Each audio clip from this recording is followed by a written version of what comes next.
Abba Yahuwah, I just want to thank you, Father.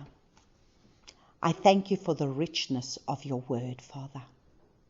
There is no greater riches that one can desire in this world than the riches of your word.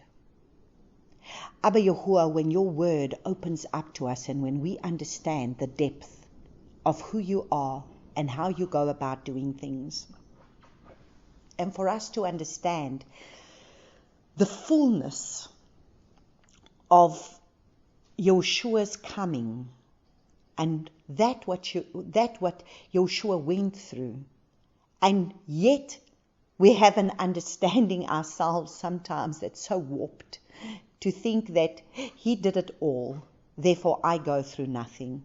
He paid it all, therefore I just have to walk in blessing.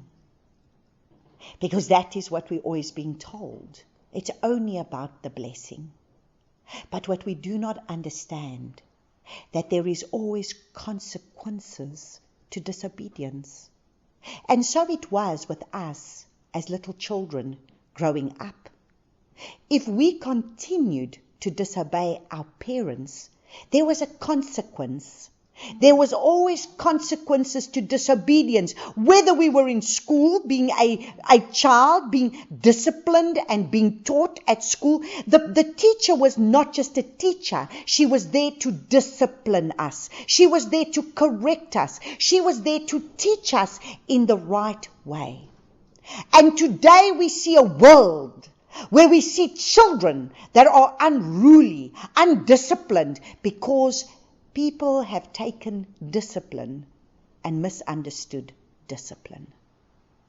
Correction is needed, because if correction is not brought, then there is only rebellion, and rebellion breeds forth corruption and everything that comes with it in the end. And so, Abba Yahuwah, I just want to thank you that you have said in your word that you discipline those whom you love. And if we are sons, then we will be disciplined unless we are not sons. And that is why you got many that are not sons. They are your children, but yet at the end of the day, they are not those that have become sons. Because to be a son means to walk as Yeshua walked, to be able to follow Messiah in his footsteps. And so I thank you, Abba Father, that today you will open up the mind of our understanding to be able to come into the fullness, to understand, so that when the days ahead become dark, when the days ahead become filled with your judgments and your destructions upon this world, we will understand that in you we are to stand secure, knowing that if this is what we've got to go through for the process of what it needs to be, to cleanse the earth, to be able to shake your people, we are not void of anything. But Father, the lies of the false doctrines, especially the greatest lie of the false doctrine of a rapture, where we will just be raptured to be void of everything. Where does this doctrine come from? It's the doctrines of demons that once again want to be able to paint a picture to people of everything is just going to be okay, and you don't need to worry about anything because you will be void of everything, and you do not need to worry about anything. And therefore, there is no cleaning up of our vessels. There's no cleaning us up to be able to go through being chastised, being disciplined, being corrected, being taught, because we all think we have arrived. And that is why on Tuesday night you showed us clearly that you are wanting a bride. And what kind of bride are we? Are we a harlot bride? Are we a harlot bride, a bride that has gone into harlotry?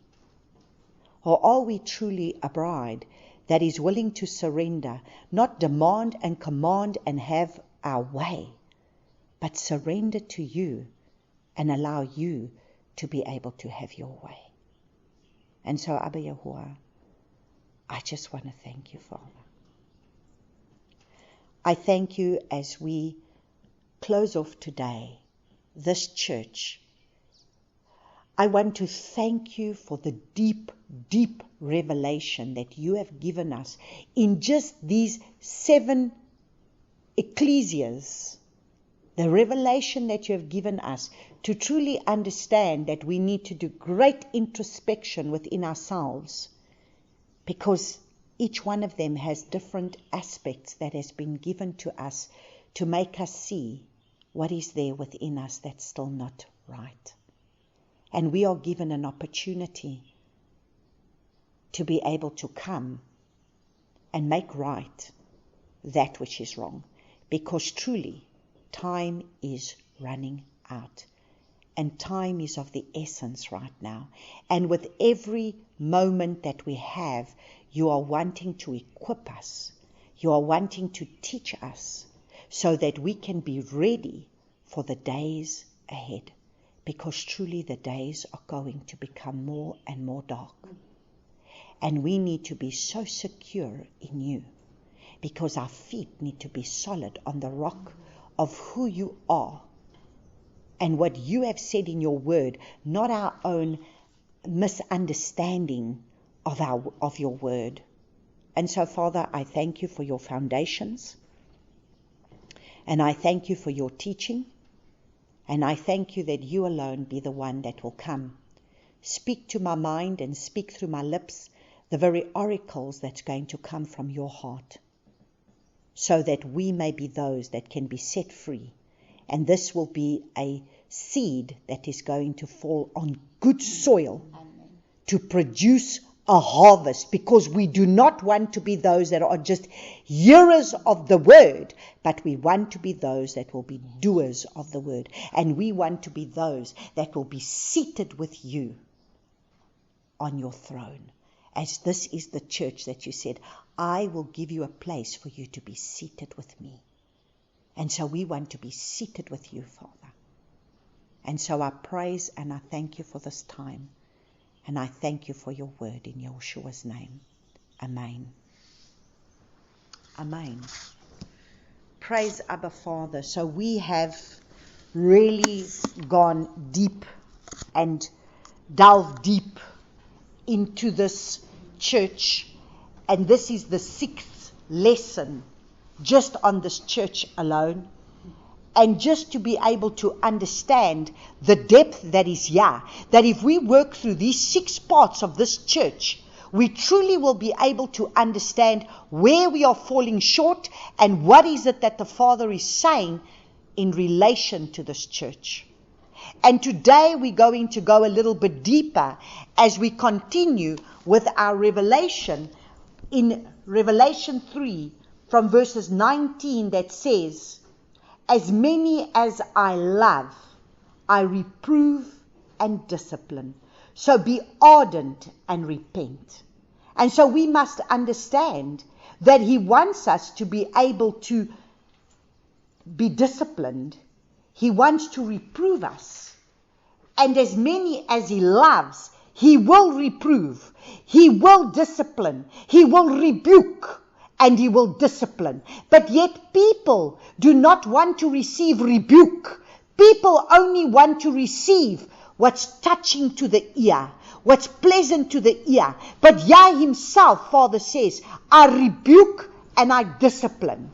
So if the Father uses vessels, the vessels that He uses, and especially if there are vessels that are called to be a mouthpiece for the Father, if they are called to be a trumpet sounding for the Father, that is a mouthpiece for the Father, that is those that He calls the prophets, they will discipline and they will bring rebuke, because they speak by the mouth of the Father. And this is what we must understand. For us to be able to become full, mature sons we are going to have to understand that there will be the rebuke that needs to come. Because our children, when they are young little children, are being smacked. They're being reproved. They are being disciplined. If you spare the rod, you will spoil the child. You need to discipline them. You need to put boundaries and borders. I'm not going to advocate that you are to smack your child with your hand. Your hand is to be stretched out to be able to show them caress and love. But they must understand that there is a form of a discipline, that if they're going to be able to continue to rebel, there has to be disciplinary measures that needs to come. And so this is what we are going to understand today, that the Father has a disciplining side to him. We cannot just think that we can continue to go our own way and continue to rebel against the Father, and there will be no consequences to our disobedience. Because from the beginning, when we have our foundational covenant, he says, blessing for obedience, curse for disobedience. So we need to understand that the curse is going to be there for those who are going to disobey. And so he is instilled this from the beginning. But you see, now we want to take away the one pillar of the Father to say, Father's only going to give the love.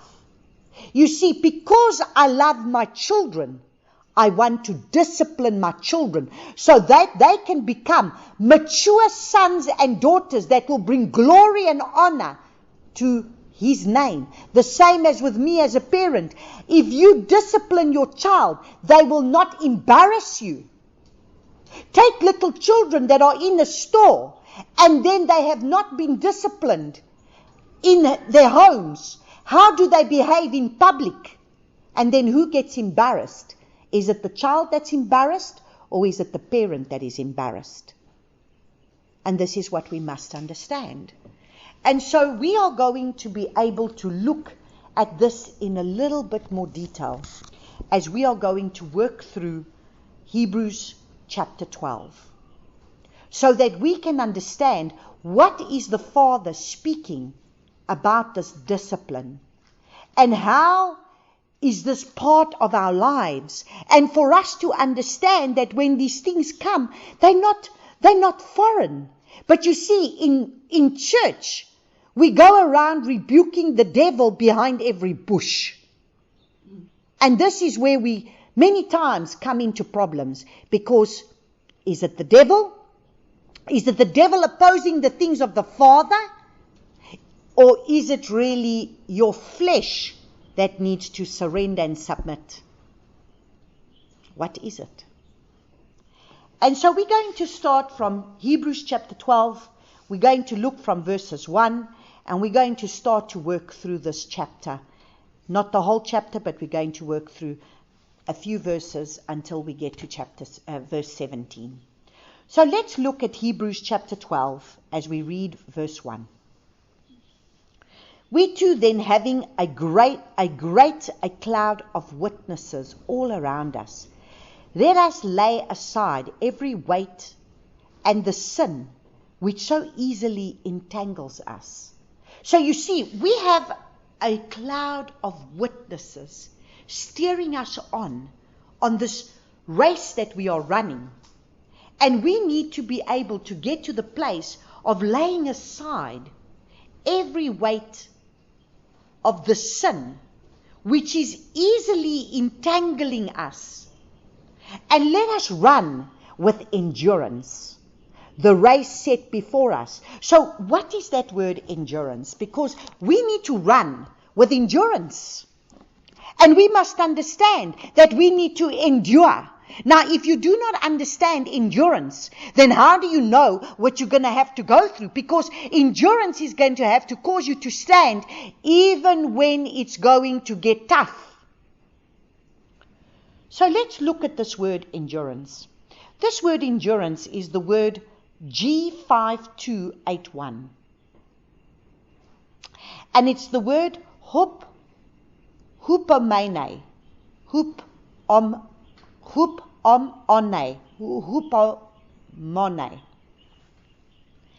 And this is the word for steadfastness. So you see, when something comes our way that's going to be a challenging situation, we need to have steadfastness.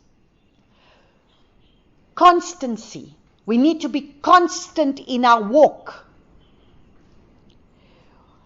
It means we are not swerved from our purpose, our loyalty to faith. So you see, we are not to be able to be swayed or swerved from our purpose that's been put before us, no matter how tough it gets. Because there are those that when the going gets tough, the tough get going. No, when the going gets tough, the tough will stand in steadfastness. The tough will continue to run the purpose because the tough are going to be able to stand by faith. And they are loyal. They're loyal to the King. Listen to what it means. Even in the greatest trials and sufferings, they are patient and steadfast. Sure. So in the greatest trial that's going to come our way, we are going to be able to, the greatest trial and the greatest suffering, we are going to be patient and we're going to be steadfast. That is what Messiah Yahushua showed when he was being reproached, when he was being scourged, when he was being whipped. When he was going through everything, he did not retaliate. He did not start to rebuke the devil. He knew that he needed to stand steadfast. He knew that he needed to endure. Waiting for. So it's endurance is when you're waiting for the promise that needs to present itself. You are still waiting, and you are going to be steadfast while waiting. It's perseverance. You are going to persevere. You are going to stand and you're going to persevere. You're going to tarry. Remember what Yahushua told the disciples when they had to tarry and wait for the outpouring of the Ruach HaKodesh. We're going to have to tarry. We're going to have to wait for the coming of Yahushua in those dark days, in that time, that even though it's going to be difficult, we are going to be steadfast. We are going to be patient. We are going to tarry. We are going to persevere. We are going to endure. We are going to bear bravely and calmly ill treatments. Sure. Make a note of that. We are going to bear bravely. We are going to be part of the Braveheart company, where we are going to have to calmly bear ill treatments. Is that not what our Messiah displayed? Is that not what the disciples had to display? Peter still fell in the beginning when he was reproached and they were saying, were you not the one as well with him? And what did he do? At that moment he denied him. So we are going to have to understand that the Ruach that is within us has to be able to help us to work through this process of endurance, to be able to bear bravely and calmly ill treatments. This is the endurance. So listen, let us run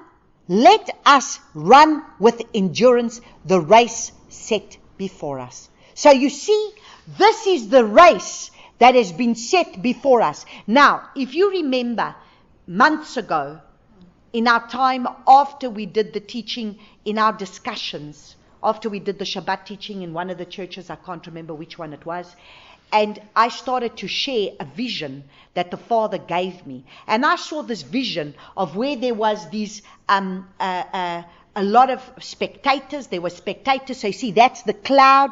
That's the cloud of witnesses. There were spectators, and there was a stadium, and there was a race taking place.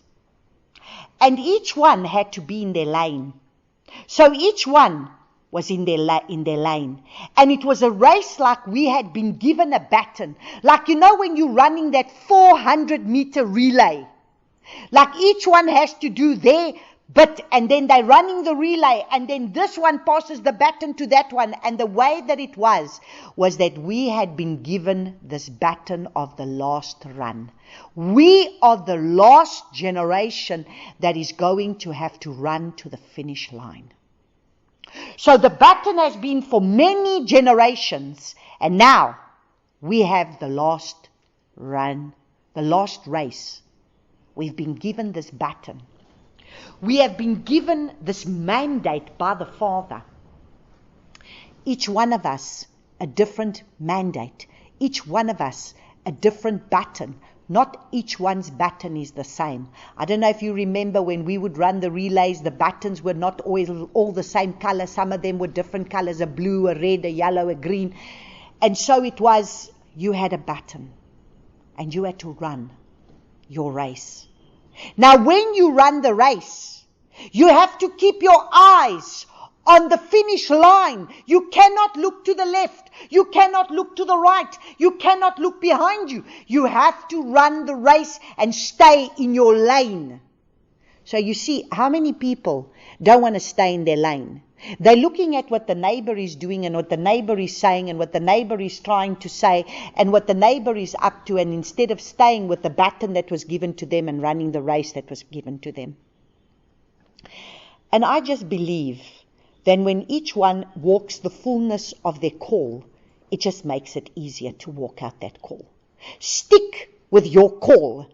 If your call is not to be able to be a prophet, don't try and now become a prophet if that was not what you were called to be. Don't look at somebody else's call and crave what somebody else has. If you are not called to be a teacher, be content with where you are and where He's got you to be, in what it is that He's got you to do. Because each one is holding their baton. And each one is going to have to give an account at the end when they finish the finish line, how they ran their race. How did you run your race? Did you stay in your lane? Did you do what you were supposed to do? Did you look after this mandate that was given to you? Because you have to run with endurance to finish this race. And you might start off well. And there might come some hiccups along the way. Stay in your lane. Stay in your lane and run your race. Because I remember this was so important when I had this vision. I was weeping even when I realized that which the Father has given us as those that are running this last leg is so important, because it has to do with the kingdom to come. We are setting the stage for the things that need to be able to be established for the kingdom to come. We are the last generation. That which we're doing now is not what was done by those that passed us the baton for the generations before. We are a different generation. We are those that are preparing the way for the coming King.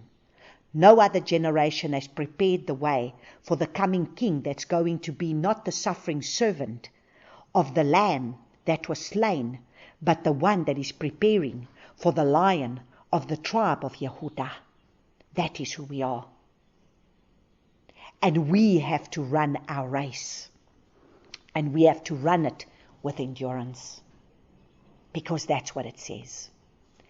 Looking to the Prince and the Perfecter of our belief. So who are we looking to in the finish line? We are looking to the one who is running the race before us.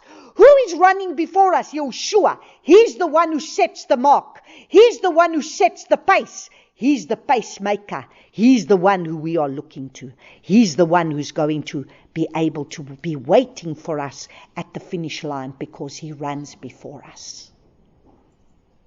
And as long as we are following him, as long as our eyes is on him, as being the one who is the prince and the perfecter of our faith, he's the one who's already gone before us. He's the one who's already set the pace of how we need to run. He's the one who's already endured. He's the one who's already overcome. And he's the one that we are looking to. Joshua, who for the joy that was set before him, endured the stake. So you see, he already endured the stake. He already endured the persecution. He already endured the trial and the tribulation. He already endured it all. He was already disciplined. And we need to go through it ourselves now. Having despised the shame and sat at the right hand of the throne of Allah. So you see, he's making intercession day and night, seated at the right hand of the Father on our behalf. And we have a cloud of witnesses cheering us on to say, run your race.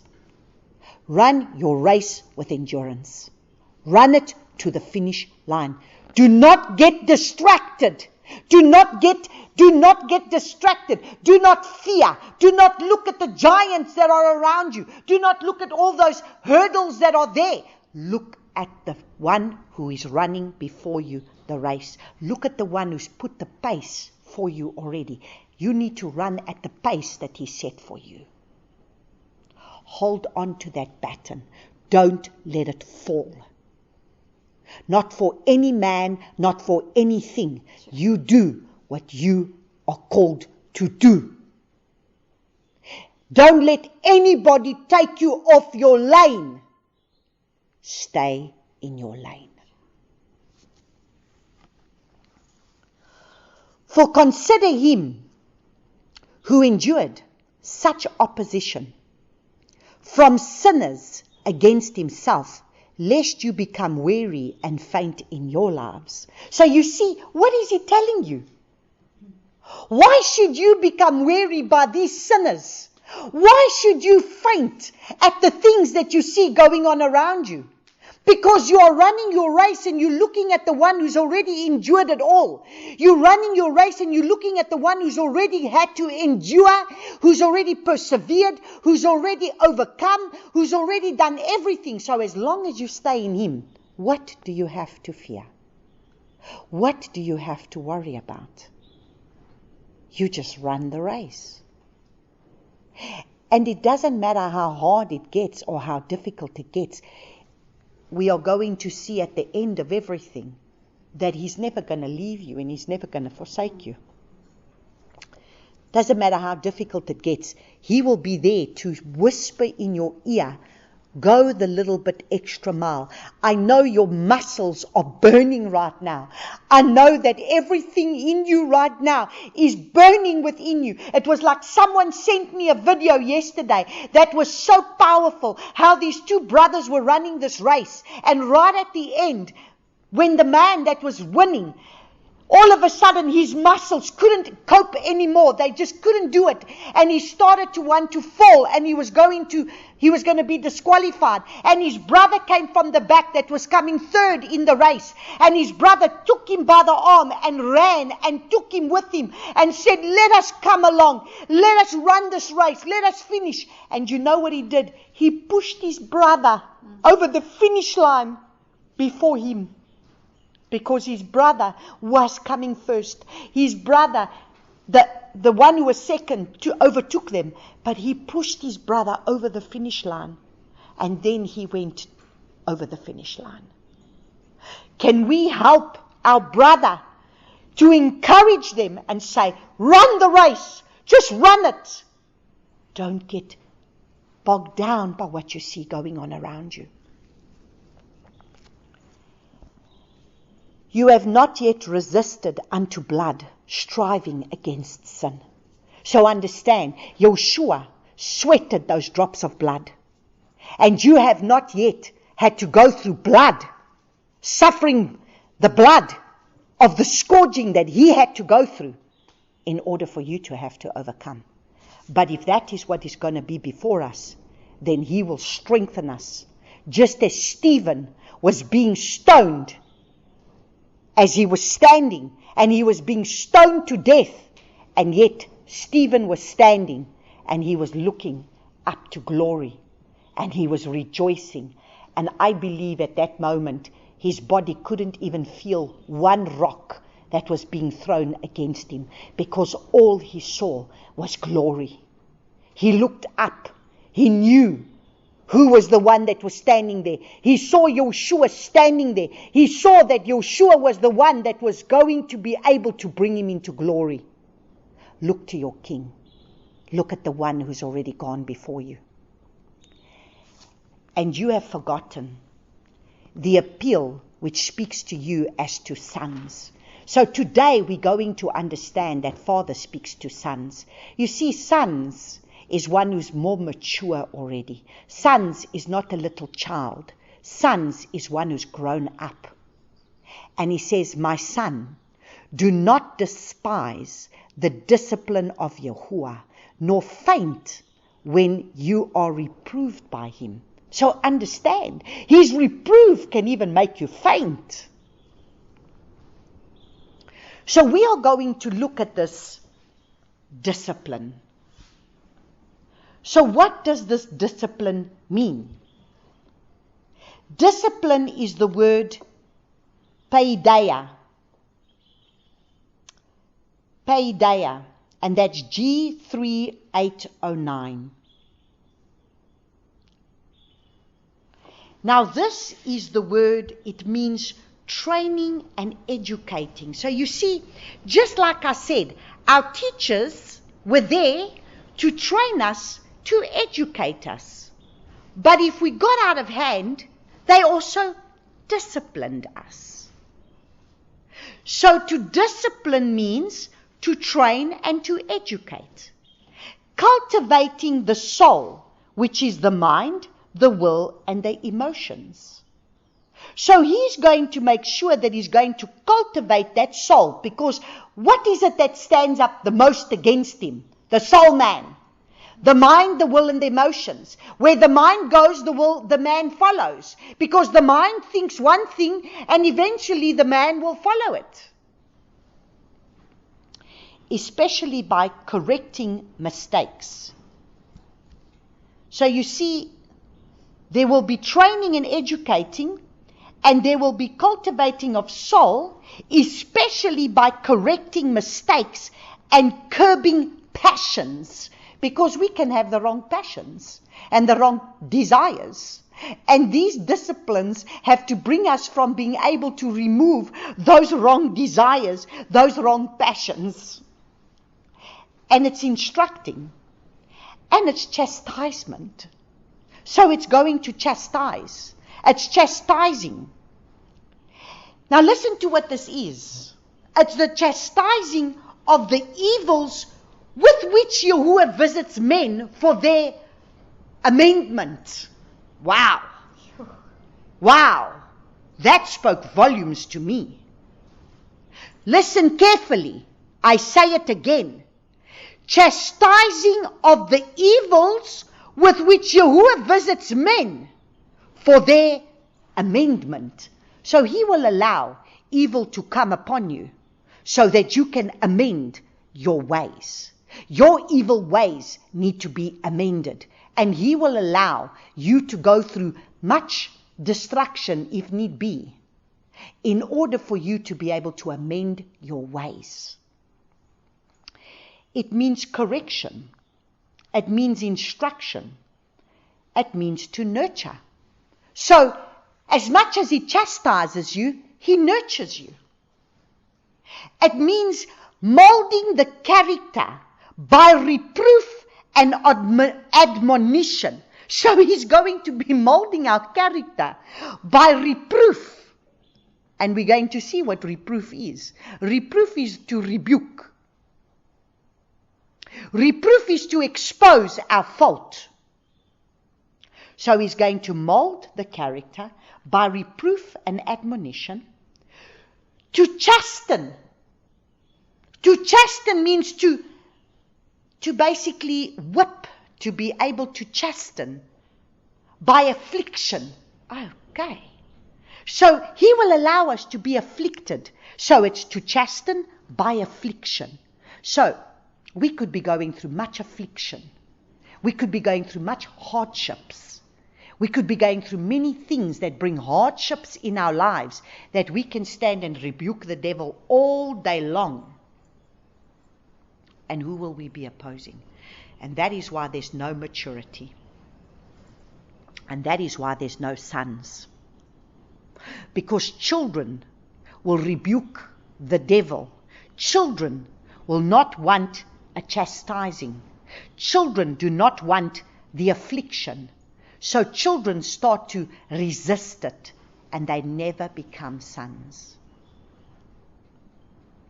So listen to what this is.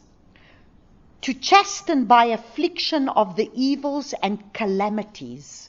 So he will allow evils and calamities to come upon us, so that he may be able to bring us into a place of where he wants us to be. It's to chasten, it's to instruct, it's to learn, and it's to teach. So I don't know about you, but we had teachers that when we were unruly in the class, we would have to put up our hands, and then they would smack us with a ruler on our hands because of our unruly way. And so we were chastised.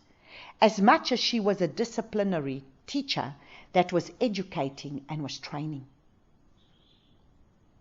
So Father will educate us and train us through allowing us to go through chastisement, to allow us to go through calamities, and he will reprove us because he's molding our character. You see, if we just continue to not go through anything in this lifetime, we are never going to learn to be able to mature. So he says he disciplines and he reproves. You are reproved by him. Now remember, that is the same word that he used in Revelation when he says, as many as I love, I reprove and discipline. To be ardent and repent. So be ardent and repent. So you see, what is that word reproved? That word reproved is the word elego. And that is to convict, by conviction, to bring to the light.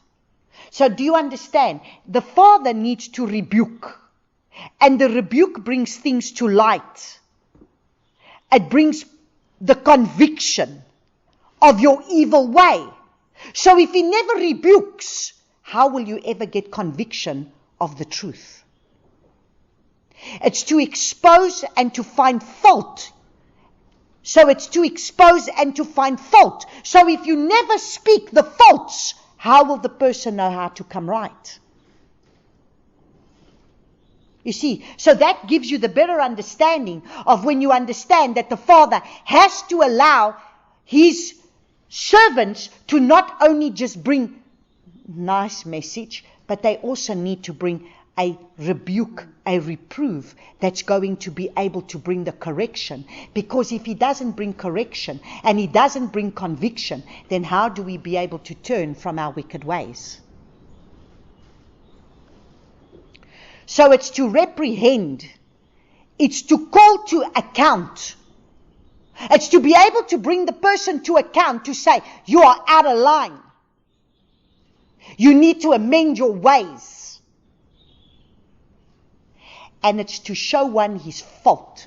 So you see, so whenever we want to be able to many times correct, the first thing that we get accused of is, don't judge, don't judge. So how do we bring out the faults? The Father reproves and the Father rebukes so that he can bring out the fault. He needs to show us our faults. So that is why the rebuke is there, to show the fault. And so it's to rebuke and it's to reprove. You see, if we do not have the full understanding of these scriptures, then we do not understand the fullness of how Father's servants need to be able to work, because this is how He's going to work. Understand, before He uses the servant, this is what He does. This is how Father deals with His people. He says He disciplines, and He says He rebukes, He reproves those whom He loves. So understand, if He's rebuking you, it's because He loves you. I get rebuked all the time. I get reproved all the time. And praise the Father, therefore I know I am His child and He loves me. Because He corrects me. He doesn't leave me. He brings me to the place of where He shows me my faults. He shows me what I do that is wrong, so that I can correct it. And if I am not going to be able to correct it, He's going to make sure He'll bring some discipline in my life. So He's going to bring some or other affliction. He's going to bring some or other calamity. So I might be afflicted by something that's going to come upon me that I don't quite like. But this affliction is going to bring me to my knees to start repenting and finding out, why is this affliction on me now? What is going on in my life right now? Let me look and see. Maybe the Father wants to bring something to surface and something to light. But no, you see, we have many afflictions that come upon us. We have many calamities that come upon us. And yet, what do? It's like I was sharing just yesterday, that I was saying, look and see, where is mankind? Father gave us an opportunity now in 2020, with all this pandemic that came. We had an opportunity to get rid of many addictions and many worldly lustful things in our lives. We had many opportunities to get rid of them. 2 years later, exactly 2 years later, this time last year we were in lockdown. 2 years later, look in your life. Did it really make a difference?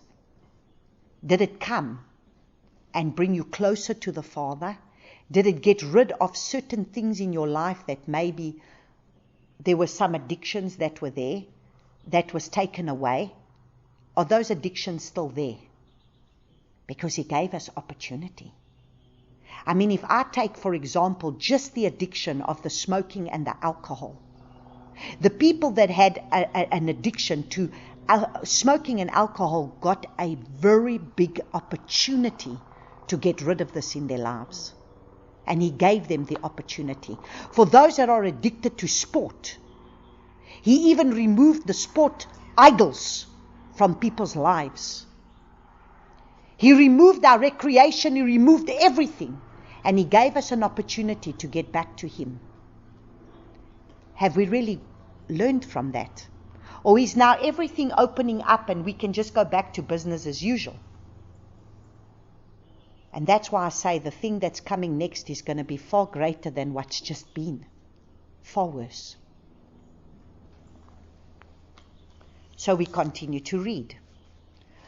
For whom Yahuwah loves, He disciplines and flogs every son whom He receives. So what is this word flogs? Now look at this. Now this was a word for me. Flogs is the word mastigu, G3146. Another word for it is also mastix, and that comes from G3148. And it means to whip.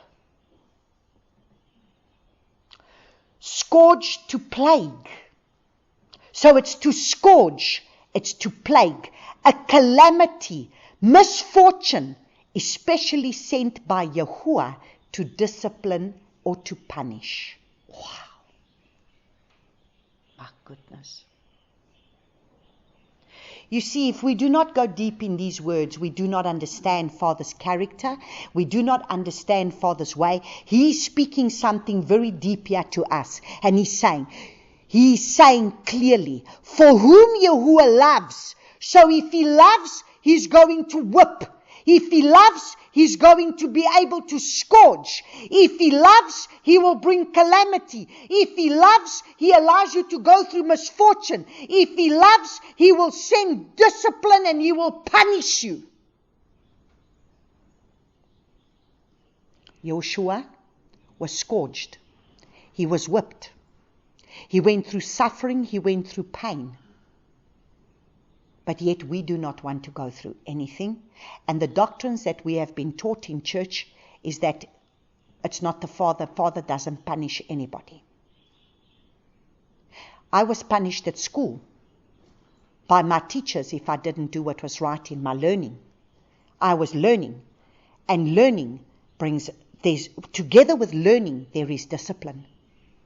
So that you stay on the right track and the right path, to make you become a person that after everything is going to be a person that is going to be able to bring honor and glory to your Father, because you're not a rebellious child.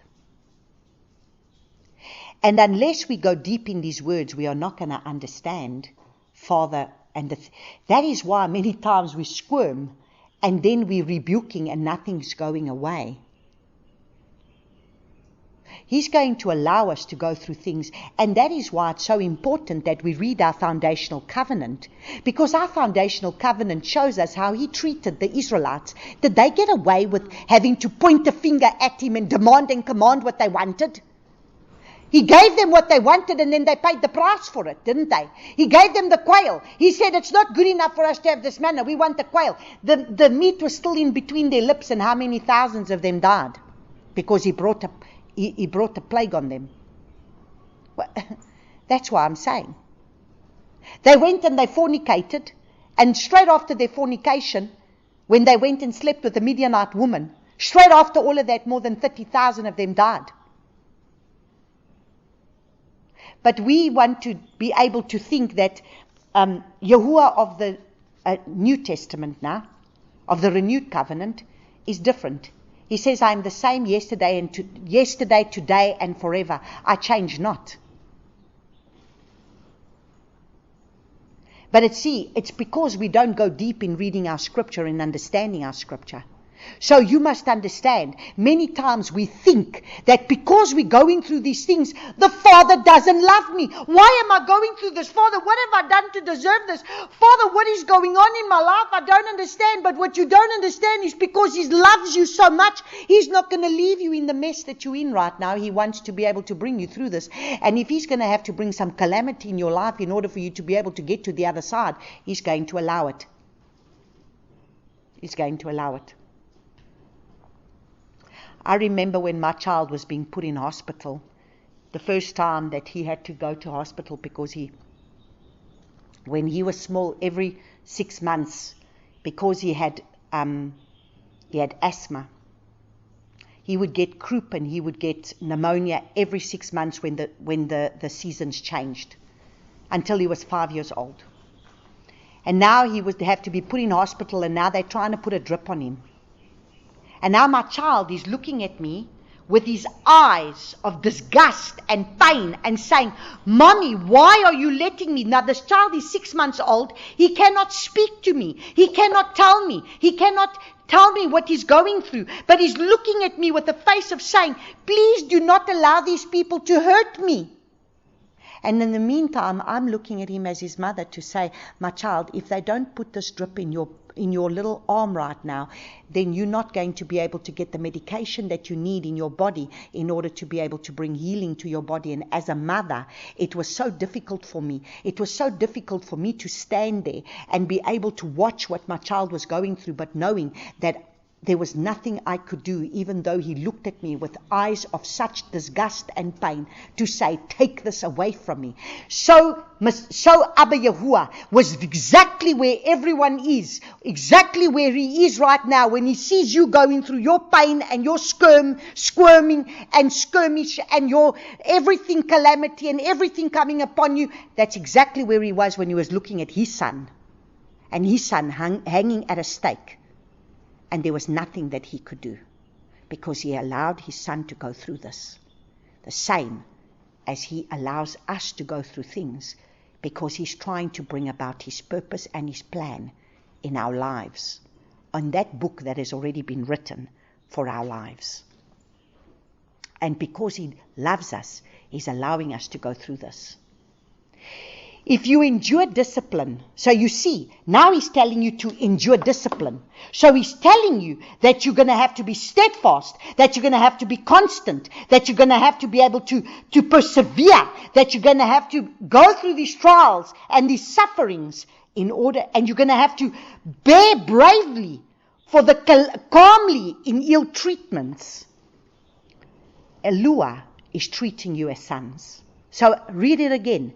If you endure discipline, Eloah is treating you as a son. So if you can endure that discipline, he's treating you as a son. You are not a little baby. You are not on milk. You are now eating a steak. For what son is there whom a father does not discipline? So you see, what father will not discipline his child? What father? Yeah. Every parent that is a parent knows that they have to discipline that child, because that child is born with an evil nature. And if they don't bend that evil nature will rule that child. And if the father doesn't bend us to be able to bring us to our knees, then our evil nature of Hasatan will rule us. But if you are without discipline, of which all have become sharers. So you see, we all sharers of those that were without discipline, because we did what we wanted to do in our evil natures. We've all been led by Hasatan in our evil natures. But if you are without discipline, of which all have become sharers, so we all sharers of those that are without discipline, then you are illegitimate. You are illegitimate, and you are not sons. So you see, who do you want to be today? That is the question. We are coming to the end of these churches, and this is the message that the Father's getting to us today. Are you a son? Are you a son? Are you a son that's going to subdue the earth with Messiah Yeshua? Or are you a rebellious child?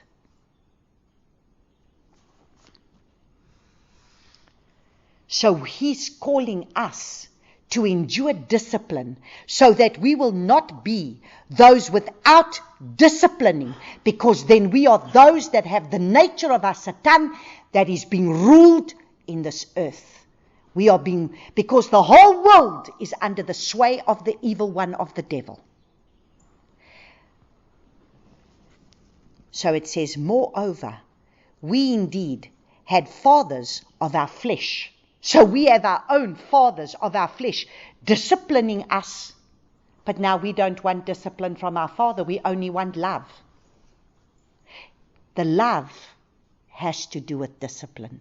If you love your child, you discipline your child. So how dare we bring an unbalanced scale to Abba Yahuwah's character? Moreover, we indeed had fathers of our flesh disciplining us, and we paid them respect. Shall we not much rather be subject to the Father of spirits and live? So you see, we respected our parents even when they were disciplining us. But now we don't want to respect our Father when He disciplines us. And now we point a finger and we want Him to take everything away, and we want to go through nothing, and we want to endure nothing. And now we're all going to fly out of here because we're so good. But meantime, we're still in our evil natures, because it's only the disciplining that He brings that is going to bring our evil natures into submission to Him. For they indeed disciplined us for a few days, as seemed best to them. But He does it for our profit, so that we might share His apartness. Oh my goodness. Now understand. Now there's your next pillar. If He doesn't discipline you, you will not become a set apart one. Okay, what is set apartness? Let's look at it again. Set apartness, consecration, purification.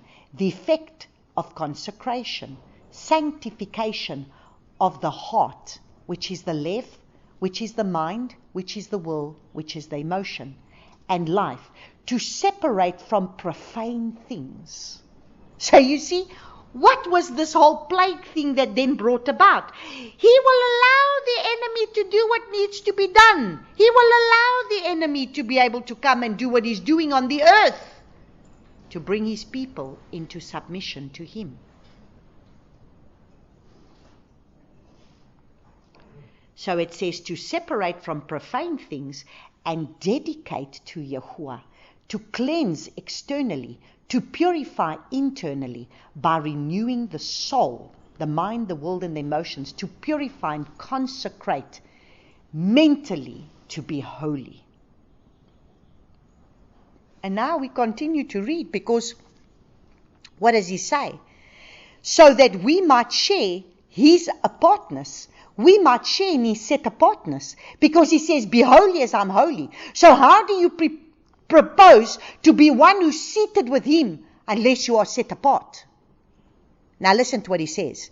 And indeed, no discipline seems pleasant at the time, but grievous. But afterwards, it yields the peaceable fruit of righteousness. So you see, he's going to allow us to be able to be disciplined. Why? Because afterwards, it yields the peaceable fruit of righteousness.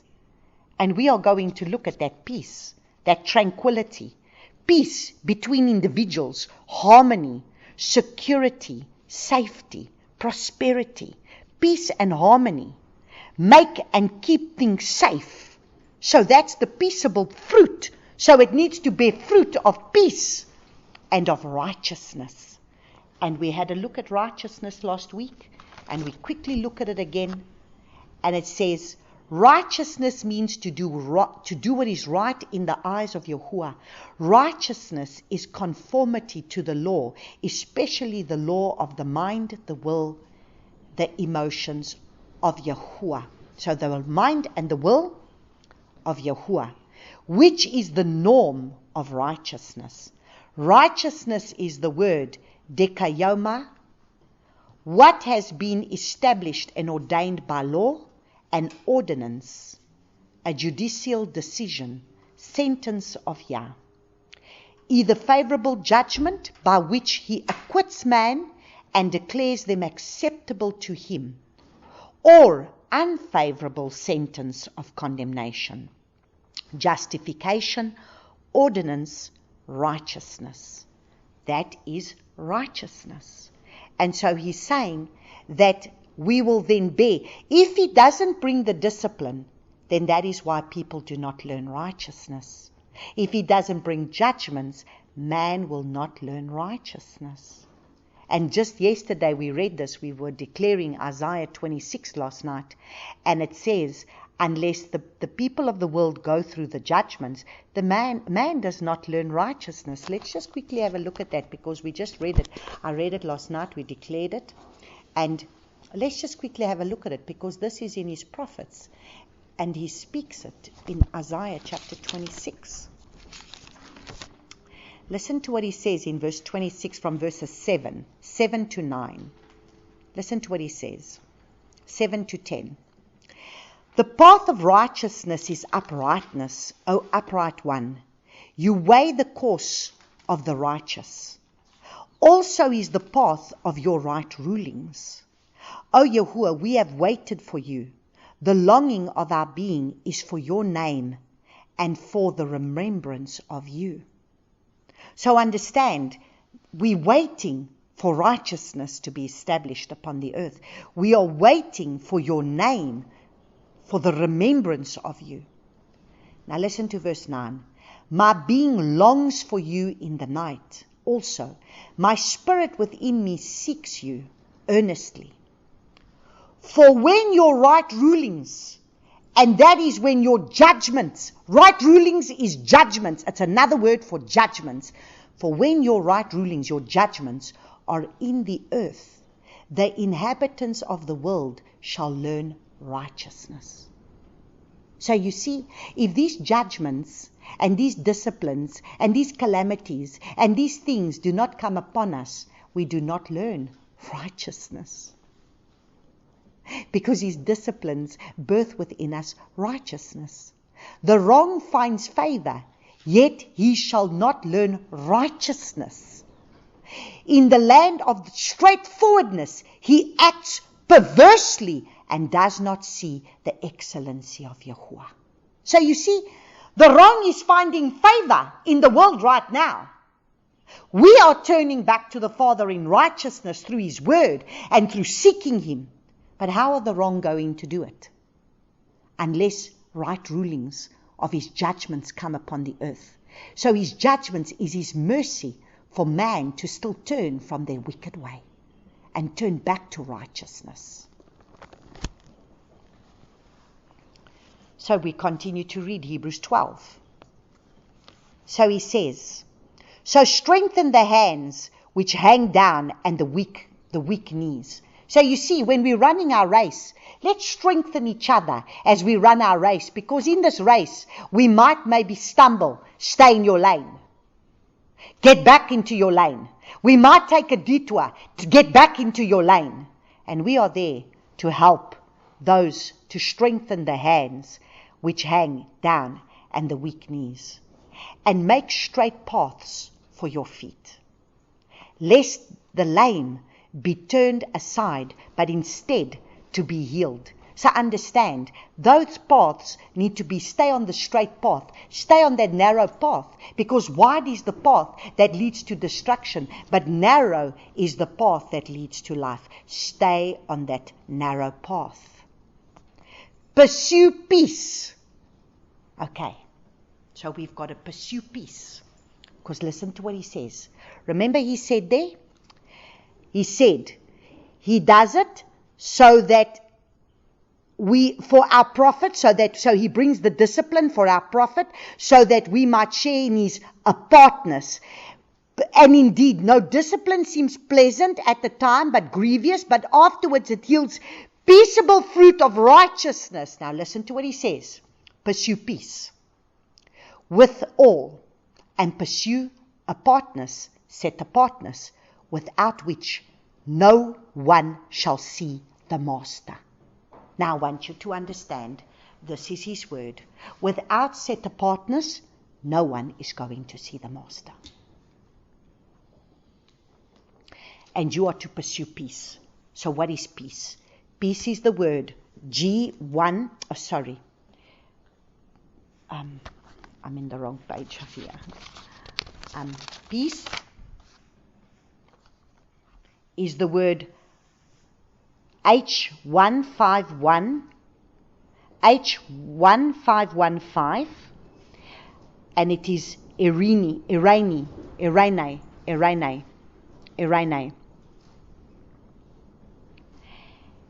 And this is to be tranquil, peace between individuals, have harmony, security, safety, prosperity. So understand, what is he saying? What riches are you going to have? You're going to have the prosperity when you allow the discipline. That's why he says, go buy gold, because you are poor, you are rich, but yet you are poor. Now I'm going to give you the real prosperity. The real prosperity is go and I discipline those whom I love. I reprove and I discipline those whom I love. So understand, I am going to give you peace now, because with the discipline is going to come the peace, because you will receive righteousness and you will receive the fruit, the peaceable fruit of righteousness through the discipline. And that is what he gives us then. He gives us prosperity. He gives us security. He gives us harmony. He gives us safety. He gives us blessing. We are blessed. We are in an upright state. We have rest. We have quietness. There's no fearing. There's nothing to fear. And there is contentment with earthly lot, whatever sort that is. We will be content with the earthly lot, of whatever sort that is. So whatever it is that will be in our lives, we will be content. We will be content. Doesn't matter what we got going around us. Doesn't matter what circumstances we find ourselves in. We will be content. That is peace. So we are to pursue that peace. We are to pursue to be content in whatever circumstances we find ourselves in. And then we are to pursue set apartness. We are to pursue that consecration, that purification, that place of where there's sanctification, to separate ourselves from profane things and to dedicate to Yahuwah, to cleanse externally and to purify internally by renewing the soul, which is the mind, the will and the emotions, with His word. Renew your mind with His word. So you see, today when His word has come, there's a different way of understanding our calamities now. There's a different way of understanding things. And that is why I always say, pray and find out, what is the Father trying to speak to you in what you're going through? What is your affliction? What is this affliction in your life? What is the root of the affliction? Why is this affliction? What fruit is He trying to bear in your life? Because it comes back down to bowing before Him, humbling ourselves under the mighty hand of Yahuwah, humbling ourselves under His mighty hand. So we understand that no one is going to see the Father unless they're going to pursue peace and set apartness. Now we must understand that in Deuteronomy chapter 8, let's go to Deuteronomy chapter 8 for us to see, did He already discipline His children, those that He called His own? So if we go to Deuteronomy chapter 8, Deuteronomy chapter 8, let's read from verses 2 to 7, and He says, and you shall remember. Okay, let's just start at verse 1. God to do every command which I command you today, that you might live and shall increase and go in and shall possess the land of which Yahuwah swore to your fathers. So there is a land that He's wanting us to possess. We are on our journey, on our way to our promised land.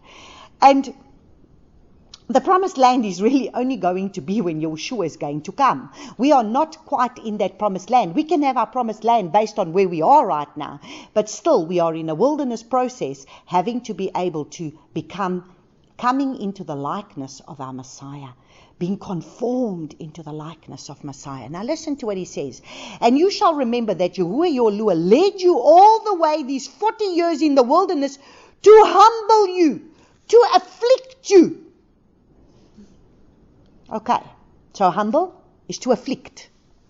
To humble you, to afflict you, to prove you. We did prove. To be able to correct, to reprehend, to call to account, to show His fault, to rebuke and to reprove, to convict. To know what is in your heart. So you see, why does He bring the discipline? Why does He reprove? Why does He humble? Why does He afflict? Why does He take us through all of that? He takes us through all of that to show us what is in our own wicked hearts. Because it's all going to depend on how we're going to behave when we're going through the calamity and when we're going through the affliction, that we then realize what is really within our hearts. Whether you guard His commands or not. So you see, all these disciplines and everything is going to be, are you going to keep what I've taught you? So you're being taught, you got a teacher that is teaching you. Are you going to keep what the teacher's telling you to keep? Okay.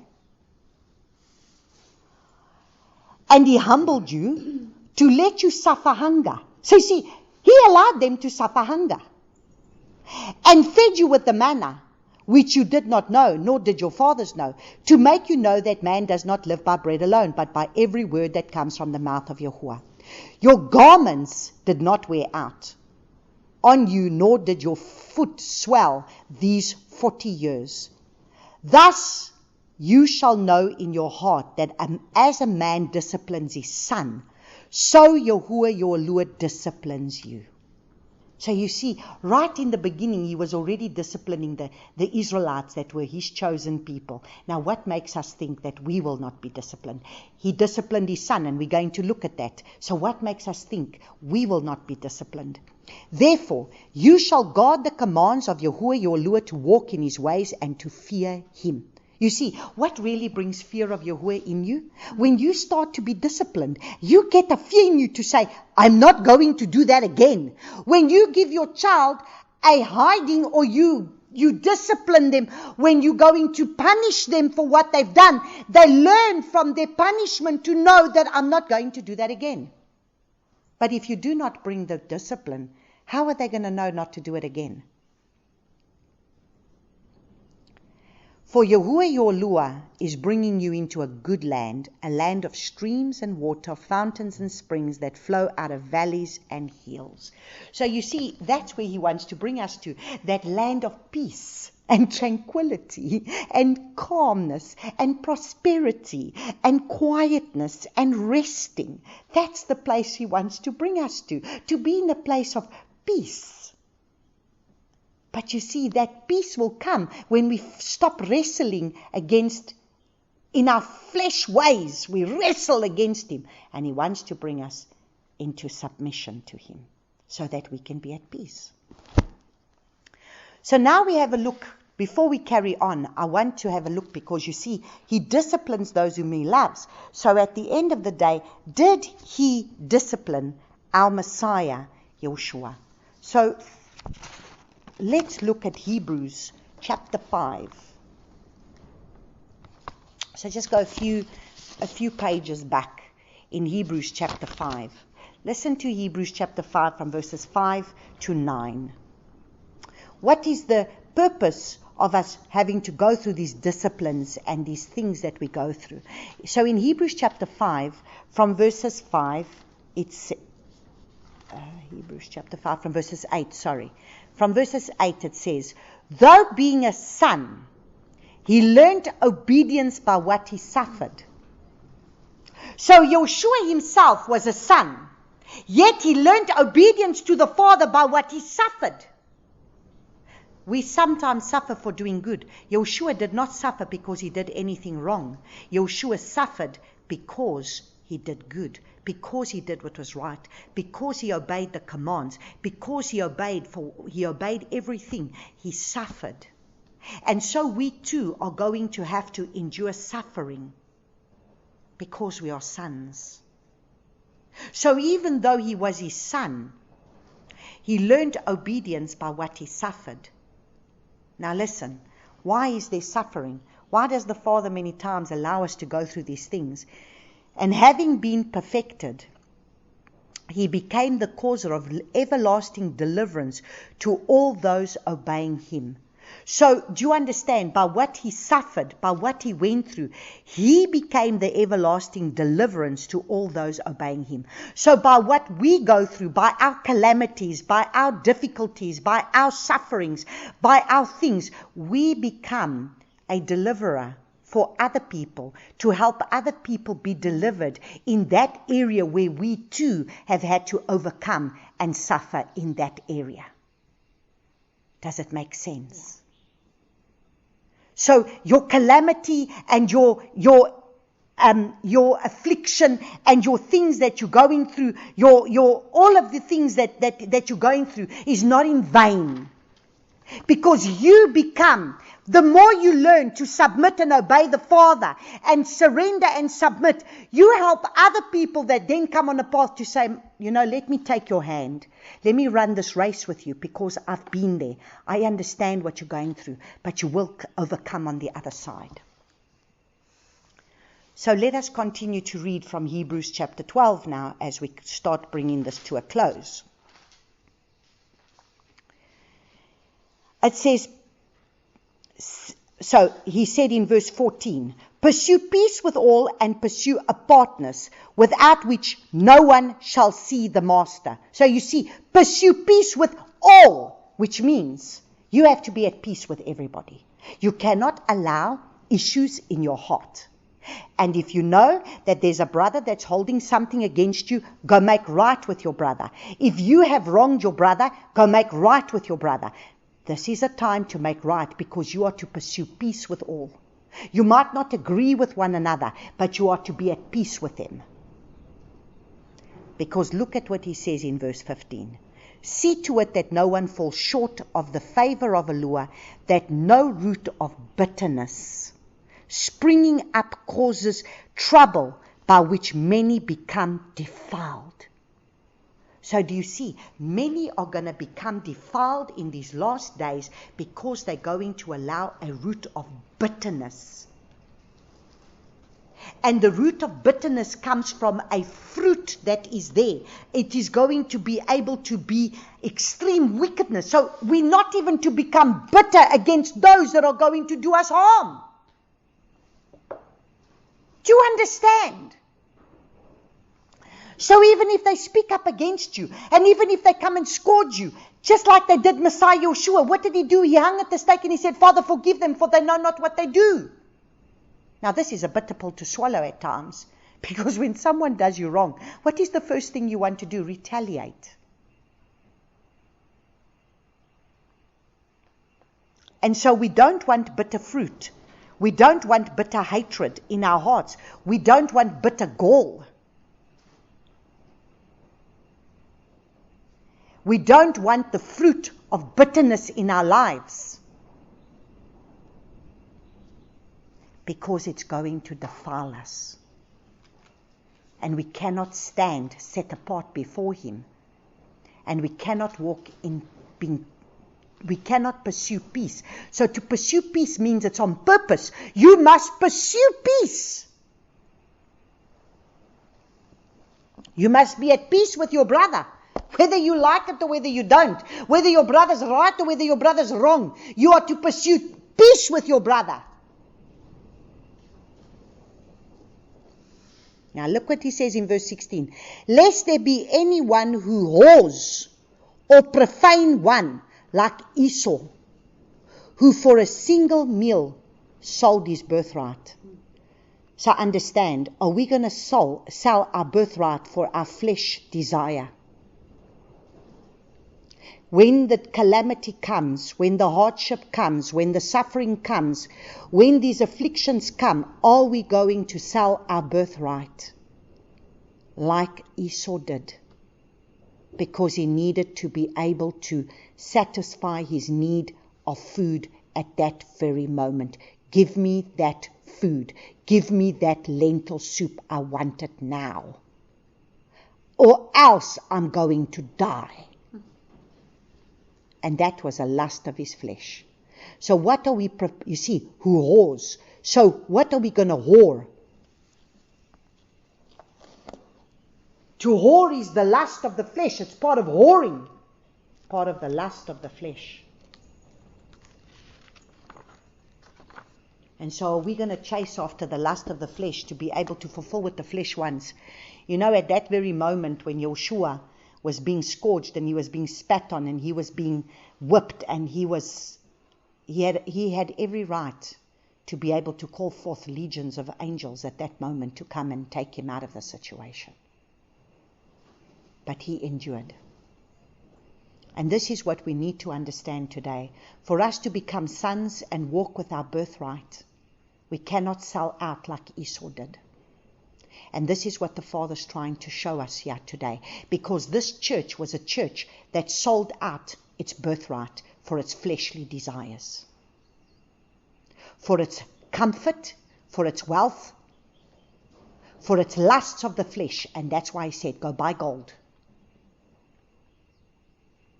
You are rich. You are neither hot, you are neither cold. You are in this lukewarm place. You do not pursue the things of the kingdom. Everything that you pursue is what this earth has to give you. And you are like Esau, that will sell your birthright. For you know that afterwards, when he wished to inherit the blessing, he was rejected. For he found no place for repentance, though he sought it with tears. So understand, if we're going to sell our birthright, we are then going to plead and we're going to beg. And when those ark doors were closed, remember, Noah was inside the ark and the rest of them outside. And that's what the Father showed me when I had the vision of me being Noah on an ark. The ark doors were closing and now these people were pleading and begging, and he said, no, my child.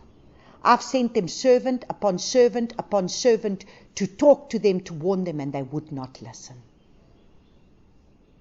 And that is why the Father is speaking to us in this hour. And so are we sons? Because if we are sons, let's go and look at. We must remember, no servant is greater than his master. No servant is greater than his master.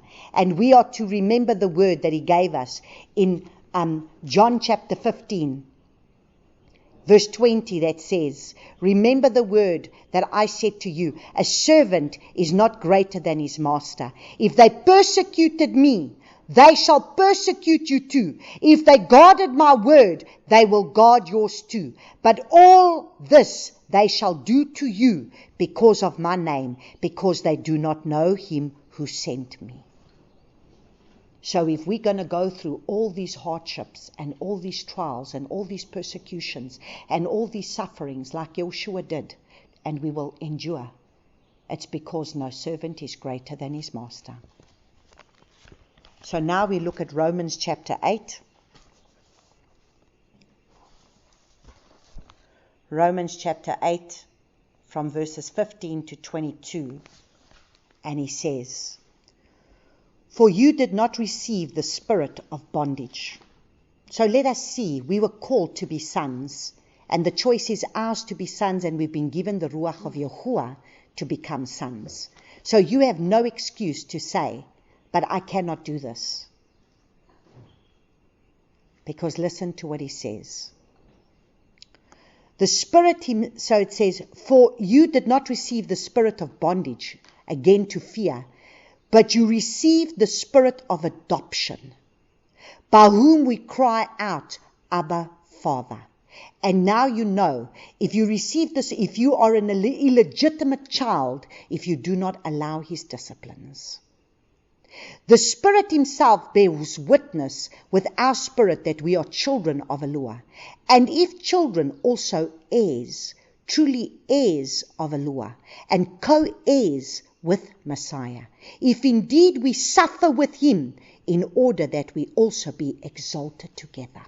So understand, if you're going to be suffering with him, you will be exalted with him. And this is what we need to see, because this is the end of this church. Because at the end of the church, he shall give to sit with me on my throne.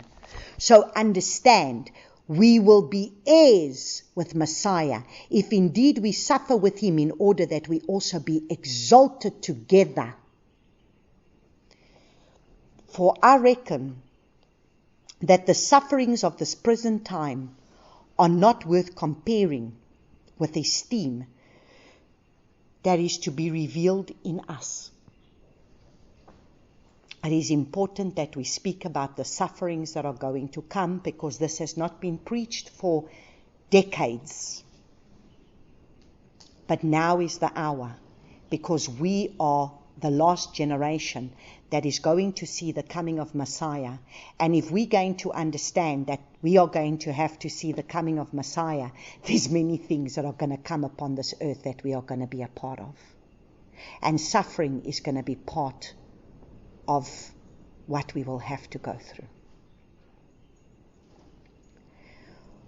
For I reckon that the sufferings of this present time are not worth comparing with the esteem, with the glory that is to be revealed in us. So please make that scripture embedded in your hearts, to know that when you will be at that place where you will be suffering, the glory that is going to come when you're going to reign and rule with Messiah is going to be nothing in comparison to this little bit of suffering that you will have to go through now. So that if you're going to have to die for that, let you die for it. Remember, For the intense longing of the creation eagerly awaits for the revealing of the sons of Elohim. So you see, all creation is waiting for the revealing of the sons of Elohim. For the creation was subject to the futility, not from choice, but because of him who subjected it in anticipation. That the creation itself shall be delivered from the bondage to the corruption into the esteemed freedom of the children of Elohim. So as we come into that place of freedom, we bring freedom to creation at the same time. So as we receive deliverance, we become deliverance for creation. For we know that all creation groans together and suffers the pains of childbirth together until now. And not only so, but even we ourselves who have the first fruits of the Spirit, we ourselves also groan within ourselves, eagerly waiting for the adoption, the redemption of our body. So we too are groaning for the redemption of our body. For in this expectation we were saved. But expectation that is seen is not expectation, for when anyone sees, does he expect it?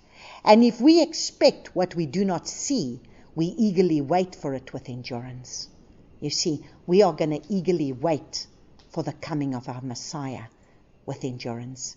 And in the same way, the Spirit does help in our weaknesses, for we do not know what we should pray, but the Spirit himself pleads our case for us with groanings unutterable. So the Spirit himself groans within you. That there's times that the Spirit comes upon you and you might weep, you might do whatever, you don't understand. But it's the Spirit that will pray through your mouth the very things that is upon the Father's heart. And he who searches the heart knows what the mind of the Spirit is, because he makes intercession for the set apart ones according to Elohim. And we know that all matters work together for good to those who love him and to those who are called according to his purpose. So you see, everything that we will go through will work together for good, for those who are called according to his purpose, because we're going to run the race that is put before us. And so let us finish off, as we're going to finish off with Hebrews 12 again, Hebrews 13, and then we finish off with Revelation. We finish off the rest of Revelation. And so in Hebrews chapter 13, he turns around and he says to us, in Hebrews chapter 13, from verses 5, he says, "Let your way of life be without love of silver." Remember, they said they were rich and they needed nothing. Let's look at it again.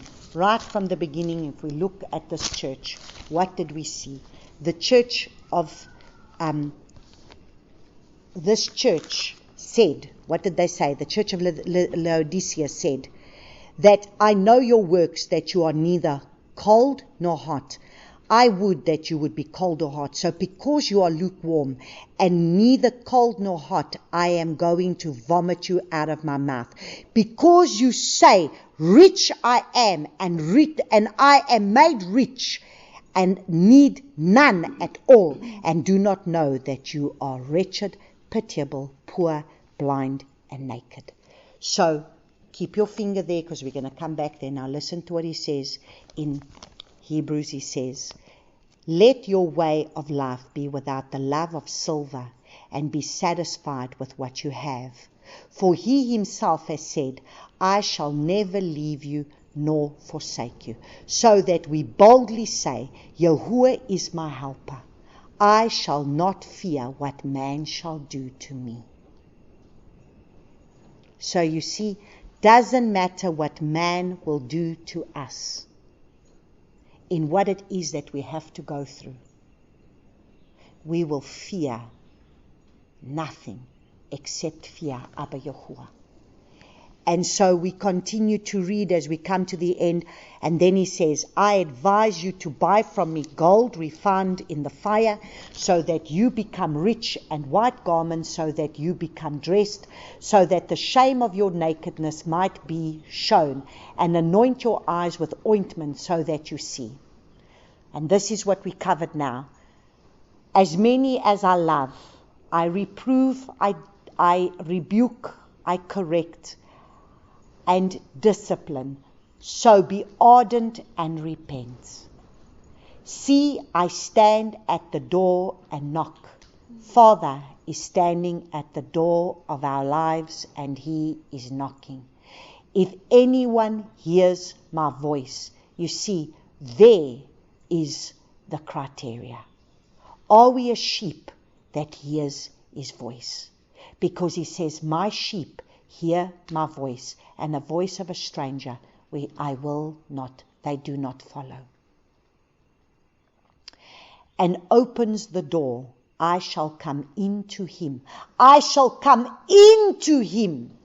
He makes his dwelling place within you. Habitation, not visitation. Because now you are a son.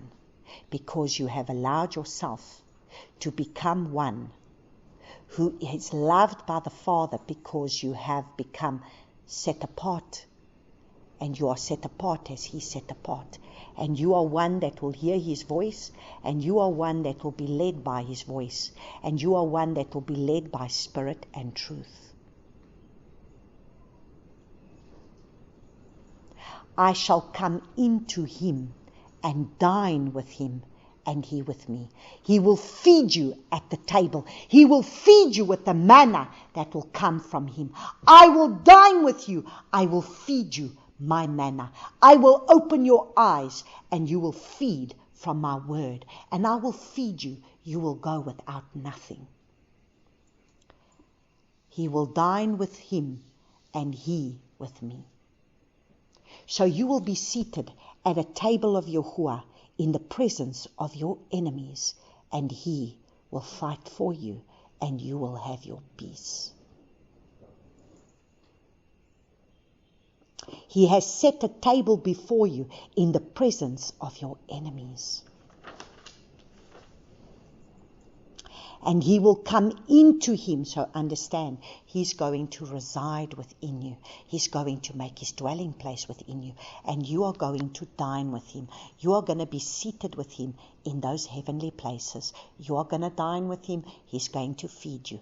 A dining table is where you're going to be seated with him in that banquet, where you're going to be able to have of the abundance that he has to give you. To him who overcomes, I shall give to sit with me on my throne. Did you hear that? That is this church. Why did we spend so much time on this church? To him who overcomes, I shall give to him to sit with me on my throne. You will rule with him and reign with him. So I also overcame and sat down with my Father on his throne. He who has an ear, let him hear what the Spirit says to the assemblies. Praise Abba Yahuwah. What a powerful message to this church. So I will give you a place to be able to sit with me on my throne. You will be seated with him in those places to be able to rule with him. And you will be one who hears his voice, and you will be one who will be led by him.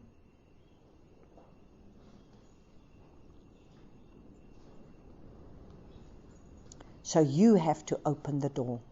You are the one that has to allow. He's knocking. He's knocking at the door.